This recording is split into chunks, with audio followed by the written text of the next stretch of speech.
Hello friends, a very good afternoon, and in these days of lockdown, just to keep ourselves afloat amidst all the stress and the tension, the joy of sharing my cooking and the recipes with you is immense. Hope you also do these recipes at home and have some joy out of it. We have to cross this big hurdle and come back to life again, and this is just a little attempt to keep us occupied and to keep us happy. Today afternoon we are going to do a Kashmiri dish, and for that we are going to do some chicken in milk, which is called ab chicken. Actually in Kashmir this is done with mutton, but since mutton is very difficult to procure during days of lockdown, we are doing it with chicken. But if you get mutton, then you can obviously do with very tender goat meat, and you can do this. This is a Kashmiri delicacy, a part of their fabulous wazwan, the ab gosht, but we are doing it with chicken. So ab chicken, chicken cooked in milk. For this, friends, you need chicken. I have around 500 grams of chicken. I have some whole cloves and have some whole cardamom. This is a roasted fennel powder. I have dry roasted the fennel powder and have ground it. This is garlic paste. This is a fried onion paste. I have fried the onion till brown and I have grind it well. This gives a color and this gives a bulk to the dish. This is very important. The main ingredient of the dish, that is the milk. For the 500 grams of mutton or chicken, you need half a liter of milk. With that half a liter of milk, you have to reduce it with a bay leaf and some with whole elaichi. We have to reduce it to half. And we have whole green chilies, we have ghee, and we have salt. This dish has to be done with ghee. You cannot replace it with refined oil. And this is the chicken. To begin with, the dish has very less ingredients, you can see, and but the step-by-step procedure is very important for this chicken in milk, a very typical Kashmiri wazwan. For this, we have to boil the chicken in hot water. I have already kept the water for boiling, and in this water which is already boiling, I am adding the chicken pieces.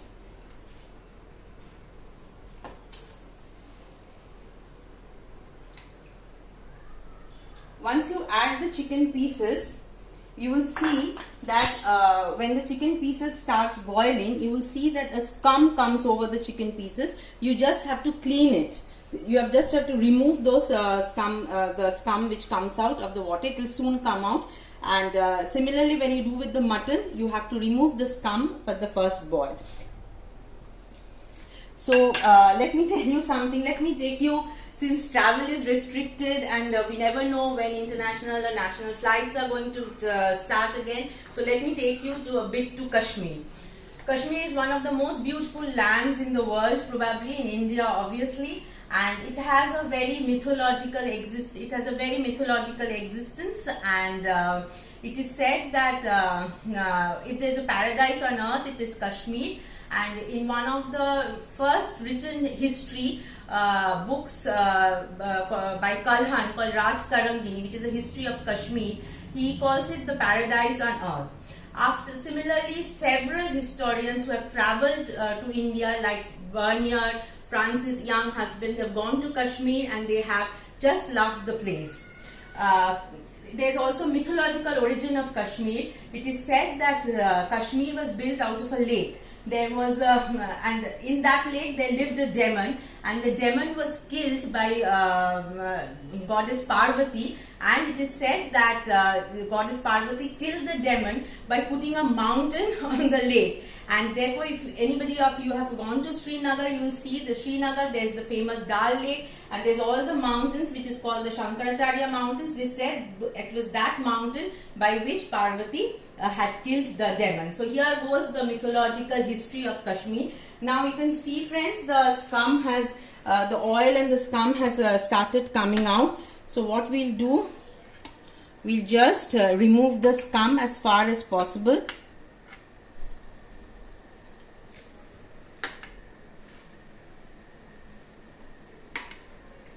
By removing the scum, some oil and fat of the chicken is also taken out, but we'll be careful enough just to remove the scum.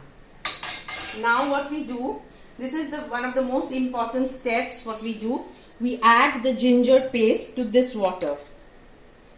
Not the ginger, the garlic paste to this water, and then the fennel, the roasted fennel powder which I had done, I put it in the water. This Kashmiri Wazwan consists of dry ginger and this fennel. The main flavor of most of the Kashmiri food is from the dry ginger powder and the fennel powder. Here we do not use the ginger powder, here we only use the dried fennel powder. So we put this fennel powder within the water.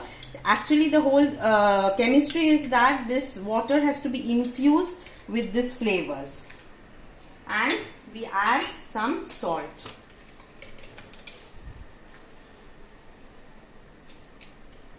So the salt is added. So we just give it a good stir, and we have to wait for another 10 minutes to get it half done. Just remember, both the chicken and the mutton, you have to keep it half done, not full done. We'll wait for some time till the chicken gets a nice boil. And let me take you something more of Kashmiri cuisine. It is said when Timur came to India, he brought with himself a retinue of some carpenters, artisans and some cooks. The cooks and the artisans and the carpenters stayed back in India, and the cooks were known as Wazwa. And it is on from those descendants of those cooks that the entire Kashmiri word called Wazwan, which is now meaning spread, but at that time it meant a shop selling food. Who cooks the Wazwan, the cooks, and Wan means the shop or the establishment. But now by Wazwan we mean or everybody thinks that it is the beautiful spread, the lavish spread which is done to welcome guests. And another thing, this is boiling, you can see, and a beautiful aroma of the fennel and the garlic. In fact, my kitchen is now overpowering with this fragrance. It's a Sunday afternoon, though every day is a Sunday now, but feeling happy getting this aroma.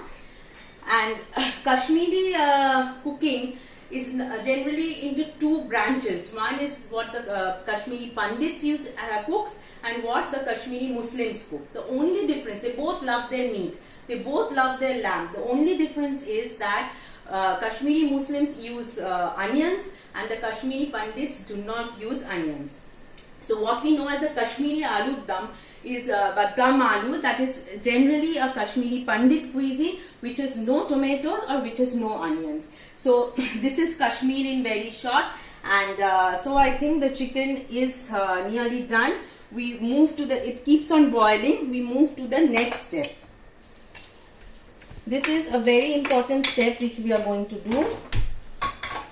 In a pan, we take ghee.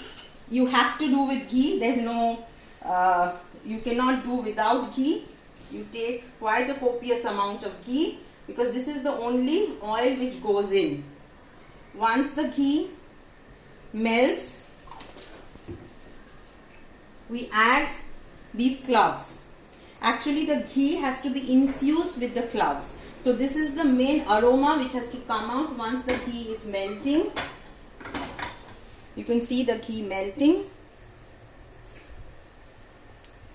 We have to wait for some more time.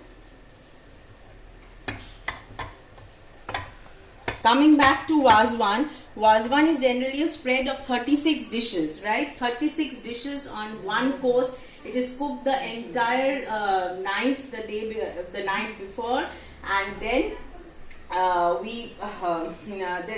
this Wazwan has a lot of meat dishes, around 20 meat dishes, and among them the famous you have heard must be Goshtaba, Rogan Josh, and this Aap Gosht, and the Safed Korma. These are a must. And then we have some sweet dish, and which is ended by the Kashmiri green tea flavored with almonds and kesar, the kahwa. So here goes the cloves. Let this splutter for a while.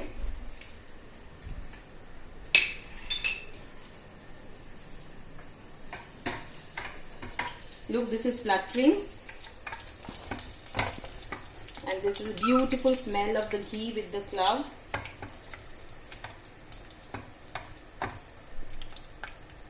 what we will do, we will sim the gas a bit. We will put some water.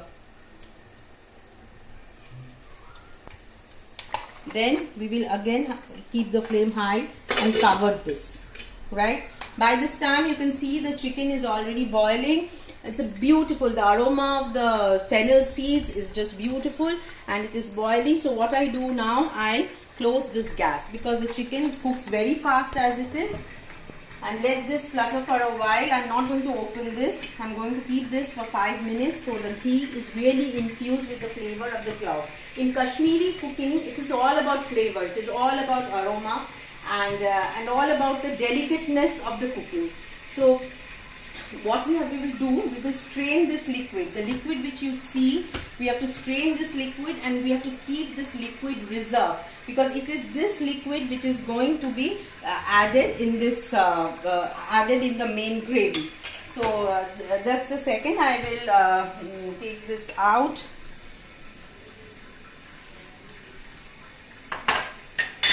And I'll have to strain this.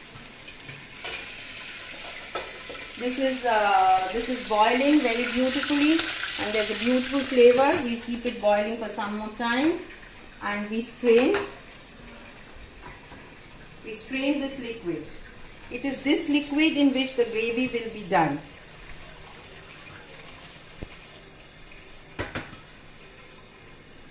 So here it is, the liquid. It's a beautifully flavored liquid of the aroma of the fennel and the garlic. So now this is the last step we are going to do for the cooking. The last step. This is done, right? This is done. I lowered the flame and you see how well it is fluttering. Yeah. I add the strained liquid, right? I add this liquid into it and the fried onion paste. This is very important. This gives the body and the sweetness. We are not adding any sweet. When you fry onions and caramelize onions, there is a beautiful sweetness about the dish, and the boiled onion, the fried onion paste does this to the dish. We add some elaichi or green cardamom to this dish, to this gravy. You can see the oil coming out, the ghee beautifully coming out, and the beautiful aroma we can smell. And now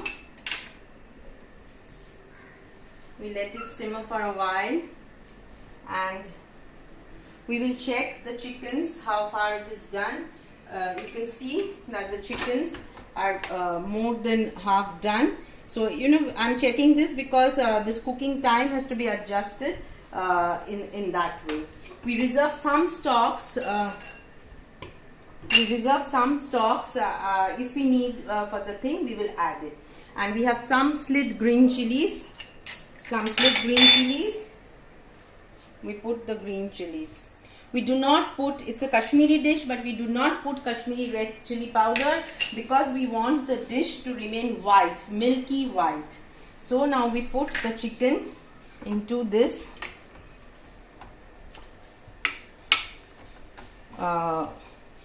beautiful gravy.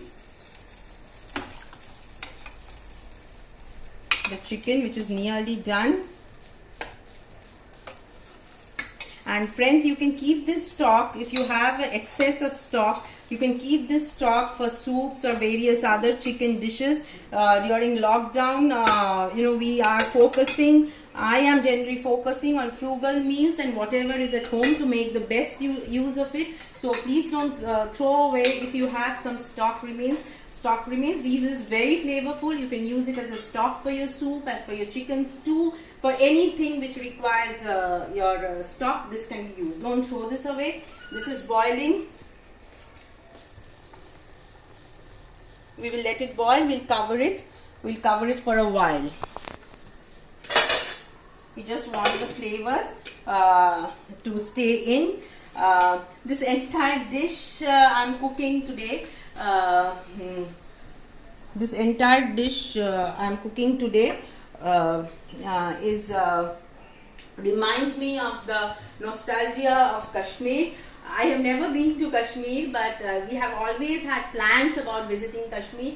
We hope soon that we are able to travel to the places which we wish and enjoy ourselves. But we have to make best use of what is available. So till then, we enjoy cooking, sharing, serving, and to our loved ones. And this is nearly getting thickened. You can see the water has reduced and it is nearly getting thickened. For the last step will be to add this reduced milk. We will wait till a little bit of more water reduces inside it. And this is another tip. What we generally get in the markets in a pack as the Kashmiri red chili powder is often not the real Kashmiri red chili powder. So the best what you can do to make Kashmiri red chili powder at your house is you buy whole Kashmiri red chilies which are available. You dry roast it, you grind it, and you keep it in a sealed jar, and it will remain fresh, and you will see the difference. Kashmiri red chili doesn't have the pungency, it has just this color. So for Goshtaba or for Rogan Josh, where you need the color, you need Kashmiri red chili powder. So you can make the Kashmiri red chili powder in that way. So this is nearly being done. You can see this is being boiled. And now I add the milk. Again I repeat, this is half a liter of milk which I have reduced with one bay leaf and some green elaichi. I have reduced it to half. So I add now this. If you take more than 500 grams of chicken, you increase the amount of milk. So it, cooking is much when one cooks, there's no definite. I do not believe that there is specific measurement of each ingredient. You cook according to your taste, according to your eyes, and it will come out best. So don't bother about 1 teaspoon or 2 teaspoon. What is your taste? You know your taste and your family taste. So do it according to that. So here we add the milk. You can see there's some malai also in the milk. It's thickened milk. We don't add the bay leaf. We add all the malai. All the beautiful malai is coming out. So we add this and we give it a stir. Can you see the white color? It's beautifully infused white color. And the salt has been already put in the stock. So it is not at this point, you do not check the salt. You check the salt after you get your desired consistency. Now if you're planning to eat it with a paratha, you keep the consistency a bit lighter. If you plan to do it with the rice, plain steaming rice is fine. Or if you want to do some pulao, a saffron pulao maybe, you have to reduce the consistency. So again, it is on a boil. I again close it and let it happen. Now generally this is another little story which I would like to share with you all. There's often questions about what is Indian cuisine. Indian cuisine, there's nothing as called as the Indian cuisine, there's nothing as called as the Indian palate, because India is a country which is of various regions. What is authentic Indian cuisine is the authentic regional cuisines, which we often forget in the rush to make tandoori chicken or chicken curry. But it is all these regions, all these microcosms which make the whole, which make the entire Indian palate. So it is very important to celebrate all the regional cuisines and to preserve the regional cuisines, to preserve the authenticity of the regional cuisines.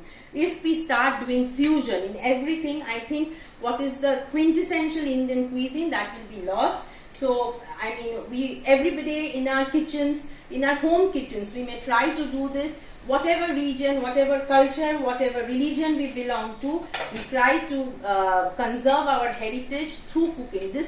Conserving heritage is a big perspective. Conserving the cookery heritage is also a part of this perspective. We can do it in our everyday lives, in our everyday kitchens. So look friends, this is nearly done.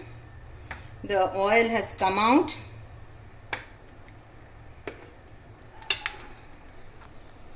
I will just now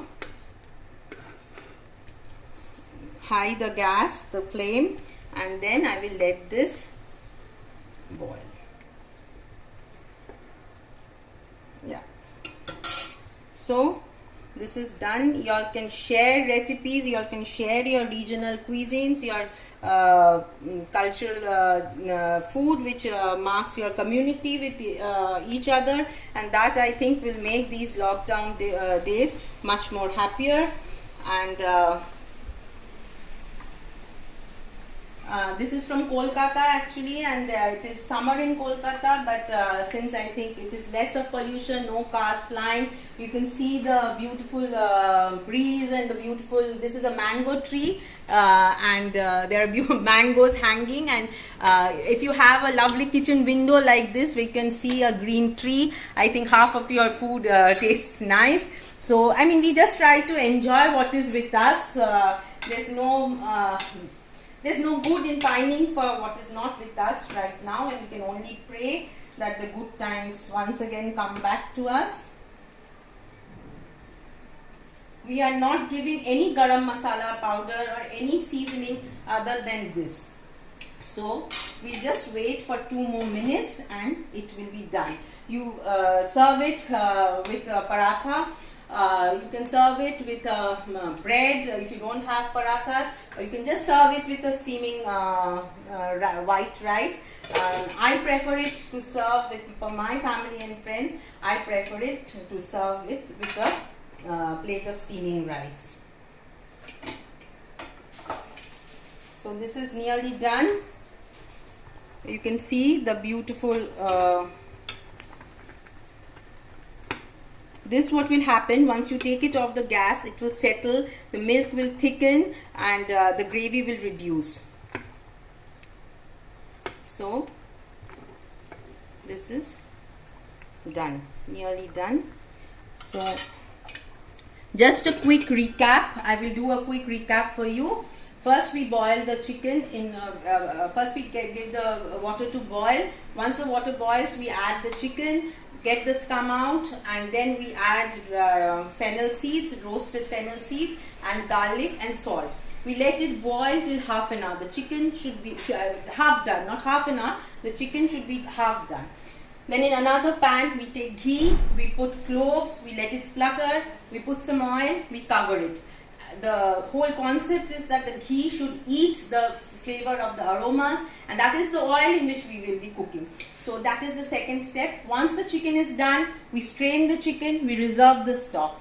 We put the stock in the ghee infused, with the ghee, the clove infused ghee, and then we also put the chicken pieces. Then we put the green cardamom and the fried onion paste, and then we put the reduced milk. So this is done. So it is actually 3 steps: boiling the chicken, making the ghee with the cloves, and then mixing it all together and covering it and adding the milk. Just see the beautiful boil, and you can see the thickness right now. So I hope this is easy. Lockdown recipes has to be easy because we do not have house helps, and we have to cook for nearly 3 times a day. And generally I do, for my family, I do 1 pot meals. This chicken and 1 plate of rice is enough to make us happy. So I off the gas right now, and so this is the final. You can have a look. This is the final thing. Just dip your parathas into it and have your lunch. And you can, if people who are not working from home, anyway today is a Sunday, so you all can always have this with the rice or parathas, or you can take a small afternoon nap. And I'm signing off now from Kolkata, and wishing all of you good times, and my prayers for you all, for your health and for your well-being. Thank you.